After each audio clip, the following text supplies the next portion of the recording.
Hello, Celindan. That's the name I came up for you. And, like a conjunction name that I wanted. I don't know if I'll keep it, but for now that's what it is. As requested, I have made a top 10 list of my top 10 favorite TED Talks. Now, these are not in any particular order. It's just the top 10 that are my current favorites. I'm sure they'll change over time. I watch so many TED Talks that they'll change. But right now, they're the top 10 that made me think the most, and the top 10 that I think are the most applicable to my life. The first one, okay, technically this isn't a TED Talk. It was a speech given by a man named David Foster Wallace. It's really good, and it's called This is Water. The whole time he's talking about thinking in a different way and viewing the world in a different way that's going to make your day in, day out, not just day in, day out. It's only like 10 minutes long. Well, his whole speech is longer, but the link I'm giving you is just a video someone made of an excerpt of his talk. The second one is by Meg Jay, and it's called Why 30 Isn't the New 20. It's like 15 minutes long. In our society today, there's a lot of 20-somethings that they are just kind of wasting their 20th decade because we do everything so late in life now, like getting married and starting a family, that they don't even think they really need to do a whole ton of that time. The 20-something years of your life are the most important for setting up your future life. It's very applicable to us. My third favorite TED Talk, well, number 3 on my list, they're not in order.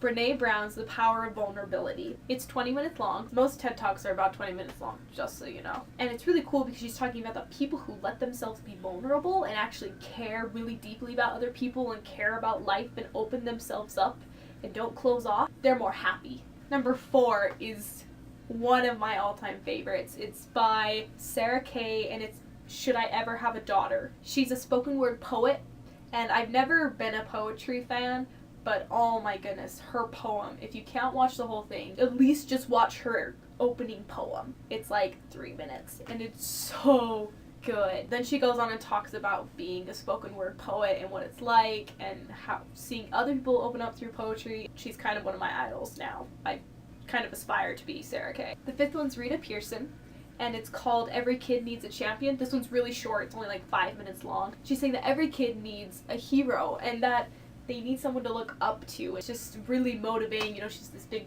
black woman with some spunk, and she just makes you happy. Number 6 is Simon Sinek, and it's called How Great Leaders Inspire Action. It's a really old TED Talk. Like, he has a microphone with a cord, and the lighting's horrible, but the speech is really cool, and he's taking it mostly from a marketing angle. At the end, turns it around and applies it to everyday life, and he's just talking about why certain people stand out more than others and how people inspire other people. Number 7 is Ken Robinson's How School Kills Creativity. Anything by Ken Robinson is kind of fantastic, and I recommend you go watch all his videos. He's really funny, and he's just very educated in everything that has to do with education. But this video is my favorite, and he's talking about how we have our school system set up in a way that we don't teach kids to think creatively at all. In fact, we kind of downplay creativity. He even goes a little deeper than that. He's saying we don't teach kids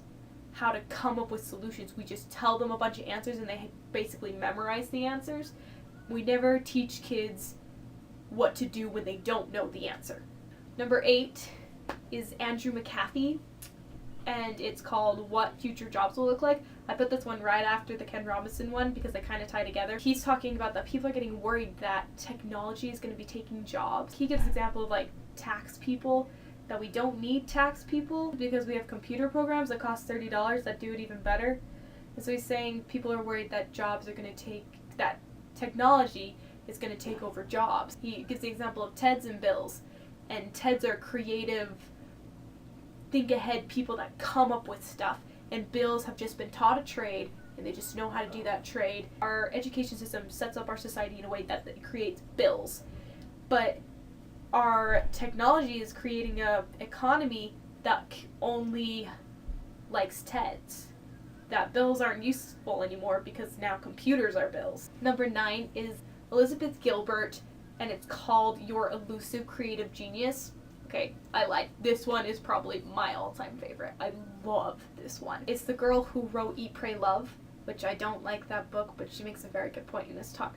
She's saying that in old Roman times, people didn't believe that somebody was a genius, they believed they had a genius. And she goes on and talks about how people have this weird idea about geniuses and creativity and inspiration.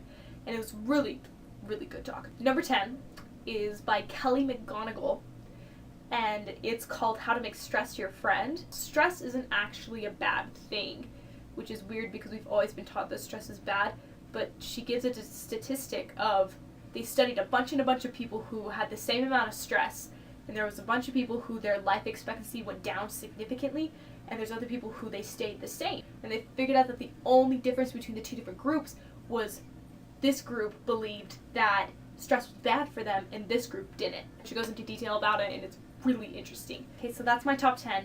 But I have one more that's a bonus one, and I told you about this one already, but I'll tell you again. It's by Sam Richards, and it's called A Radical Experiment in Empathy. Pretty much he just goes through the whole time putting you in the place of a average citizen in Islam. Sometimes we have a really weird view of that the people over there are like evil and we need to stop them, when in reality they have a very different view of the world than we do. So that's my top 10, plus my bonus, that are really good TED Talks, and if you've never watched TED, then go watch those 10 and you will be completely in love with TED. I mean, obviously you can't watch them all in one sitting, but watch them over time because they're totally worth it. So yeah, see ya.